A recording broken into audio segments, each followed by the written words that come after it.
Hello, welcome back to the channel. So today I am in Metcon Gym, which is in Whitworth near Rochdale. And I've got my extra small animal top on. Now I'm lying. This is a 2XL, believe it or not. Just unfortunately, the fit is a little bit tight, so you have to forgive me on that one. But today I'm gonna be training chest and triceps. But I've done a Q&A on my Instagram and got a few questions. Some serious, some a little bit jokey, but I'm just going to run through those as I begin my chest session. So we'll start from the top. I'm not sure, as I say, some of them, I'm not sure how serious people are when they ask them, but we'll see how they go. So the first question, me or Demetrious Johnson, and I'm 260 plus pounds. Now this is a bit of a spin-off from Bradley Martin. I'm not sure if people know or not, but Bradley Martin he's a famous influencer, fitness guy, whatever, and he has people on his podcast, professional fighters, by the way, world champion professional fighters, and he always says how in a street fight he could beat them because he's 260 pounds. So, on that note, me being 280 pounds, I think 285 pounds today, in fact, could I beat Demetrious Mighty Mouse Johnson? So for those who don't know, he is a bantamweight, featherweight, considered one of the best of all time in the UFC. Could I beat him in a fight? Do you know what? I'll be honest with you, no. I don't have any formal training with fighting, and I'm not one of these guys who's like, yeah, I can do this, you know, the red mist descends. I'm not one of these guys. So no, I'm gonna know my place. You know, I don't think that I could take someone, even if he was, you know, half my size in terms of body weight. I think sometimes you need to know your place. So I'd give Demetrious Johnson the nod on this one. So the next question is, I have a holiday in 3 months' time. How much weight can I lose in that time? Now, that is a bit of a tough one to answer because it's a little bit of a broad question. So it kind of depends. It depends how hard you're going to try. It depends on how much of a deficit you're going to put yourself in. It also depends on your start position. So I can't really give you a solid answer. I think the answer I'd give to anyone who asks that is, well, how badly do you want to change? How badly do you actually want that result?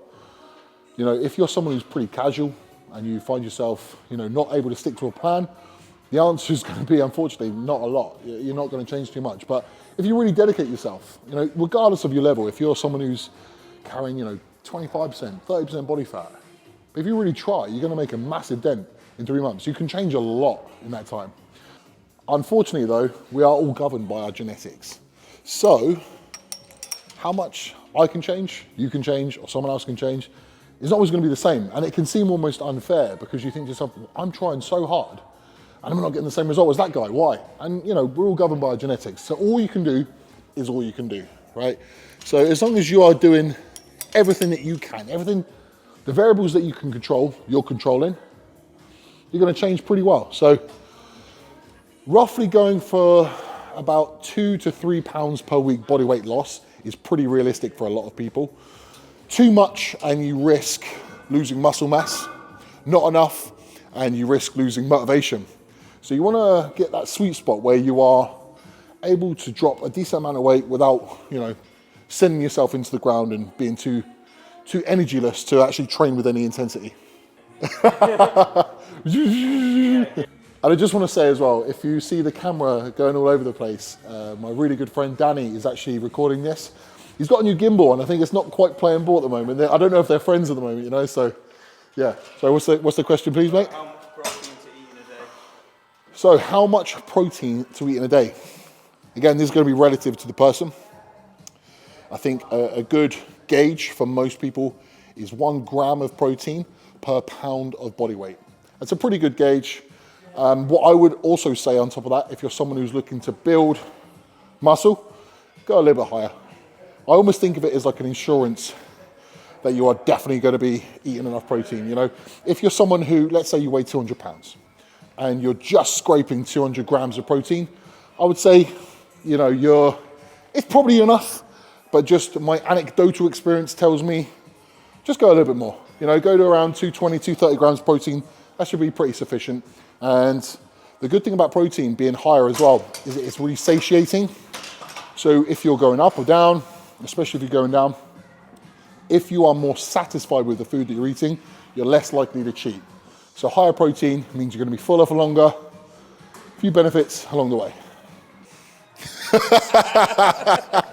I might even keep this in, you know. Right, so the next question is, what is your current height and body weight? Right, my current height and body weight. Well, current height. You know, it's funny enough you say that. I get measured at my shows, and it appears with age, I'm getting smaller. So I've always called myself 6'3", which is 191 centimeters. And I measured myself at my last show. I was 190. So maybe that's age catching up with me, like gravity's pushing me down. So, but yeah, 6'3" is what I'm gonna go with anyway, regardless. I used to say 6'4", and I was clearly lying for years. 6'3" is my height, and my body weight currently is 285 pounds. But again, that kind of varies depending on what stage I'm at. I'll step on stage at around 255 to 260 pounds. So in kilograms, that's roughly around 115 to 116 kilograms. The heaviest I've ever been is 310 pounds. When I was there, it was horrendous. You know, it's really not a comfortable place to be. So my sweet spot, I would say, is probably roughly where I'm at now. I'm not too uncomfortable. I've got a little bit of a belly, but it's okay. So roughly around 275 to 285 is a really sweet spot for me. Can maintain that forever. All right, favorite off-plan meal. Ooh, I'm a little bit boring with this one, I'm sorry to say, but my food desires are not like that of a typical bodybuilder. I'm not someone who obsesses about food, to be honest with you. But that being said, there are definitely foods that I find easier to eat than others. And those foods would be probably a pizza. Domino's Pizza. Do you know, there's actually a place in Southampton, if anyone from Southampton is watching. It's called Smoky Pizza in Portswood High Street. The best pizza I've ever had in my life. I would say pizza is probably my favorite, followed by burger and chips. I've also got a pretty sweet tooth. No matter how full I am, no matter what stage I'm at, I can always eat chocolate. I can always eat chocolate. I feel like quite feminine saying that. That's like more of a thing that, am I being sexist? I think I might be being sexist there. I think girls always talk about chocolate, but I absolutely love it. And no matter how full I am, there's always room for chocolate. This would be good to keep in, honestly. Yeah, no, it won't. Yeah, well, that gimbal is. So the best piece of advice to get sponsored or noticed. That's tough. I think in today's climate, it's different. Because when I first started, I sound like an old guy now, don't I? Back in my day, but I think now everything is online and online presence. Some of the most popular people aren't necessarily the best bodybuilders or the best whatever they do. So it definitely is about your online persona. So thinking that you can just win a show and then you're gonna have sponsors knocking at your door is probably the wrong way to go about things. I would say having a personality, but don't force it.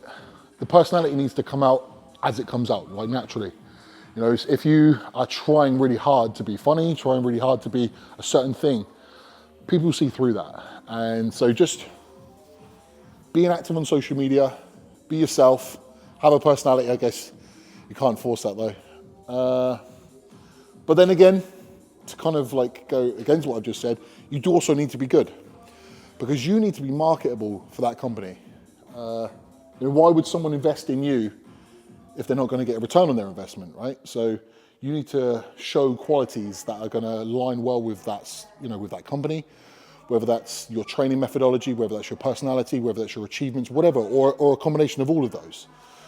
So I think, you know, let things happen naturally rather than try and force them. You know, be good at your chosen activity, be active, have a personality. What is the best animal product for muscle growth? So it's probably a bit of an obvious one really, but you know, the building blocks for muscle growth are amino acids, and the product with the most amino acids is going to be that. But in particular, whey protein, which is going to have a really complete amino profile within it. So yeah, the animal whey protein, the vanilla one I've got, honestly, it tastes absolutely amazing. And I think anyone who's serious about training should be taking whey protein. It's especially true as well. I think a lot of the time when I come across like what I would consider a lifestyle client, you know, someone who's not doing it for a job, they just want to be in better shape. they struggle to get their protein in. And one of the easiest ways to get, higher protein, high levels of protein in is via a whey protein. If you're just trying to get it from chicken and beef and eggs, it's fairly difficult to get, 200, 250 grams of protein in. So, whey protein, a drink, a shake that you can do in maybe 10, 15 seconds, beautiful. Next question. Favorite body part to train? I'm doing it right now. So it's a weird one. I have an underdeveloped chest relative to my level, relative to my physique. I have overdeveloped shoulders. And I think it's a little bit, it's my own fault. For years and years and years, in fact, I'll show you right now. I would train being very delt dominant when I was doing chest. So if you watch my chest, it kind of like collapses and I push forward with my chest, with my shoulders, excuse me. So instead, in the last sort of like 5 to 10 years, everything's been very much more about emphasizing my chest when I do movements. And here's something that's relative to, I think that most people would feel something similar, but certainly for me, we're having an underdeveloped chest. When I have a chest pump, my physique kind of comes to life. So if I were just to take my top off without training or anything, I have overdeveloped shoulders, my lats are pretty big, I'm quite a tall guy, so my chest ends up looking a bit flat. When I've got a chest pump, I actually don't mind how I look, which is quite nice. It's a nice change because I think we're quite critical of ourselves as well. So when you actually look at yourself and actually like what you see, that's a bonus. So yeah, chest training. Yeah, exactly. So what's the best way to train and do cardio when on 1,500 calories per day? I don't really have any context at the moment, so I don't know how long you've been training, I don't know how big you are, I don't know anything. So it's fairly low. It's fairly low, and I would say that it's probably not sustainable, and you probably don't need to do cardio. Based on experience, I think you might be overdoing it. There is no other secret though, by the way. Cardio and training are the ways in which to get in shape. Obviously accompanied with diet, but there's not another thing that's available to you. So your output, which is cardio and training, that's going to be vital, regardless of whether you're on 1,500, 2,000, 3,000, 6,000, whatever. So without too much context, it's going to be quite hard for me to give you a full answer, but it does sound like you're probably pushing a little bit too hard and you probably need to eat a bit more food. Because remember, we're bodybuilding, we're not just trying to diet ourselves into oblivion. You want something that's going to be enjoyable, going to deliver you a result, and it's going to be sustainable for a longer period of time. And 1,500 calories sounds pretty tough. Okay, so that is the questions. I had a few more, but I just decided to crop it down rather than just doing every single one that came through.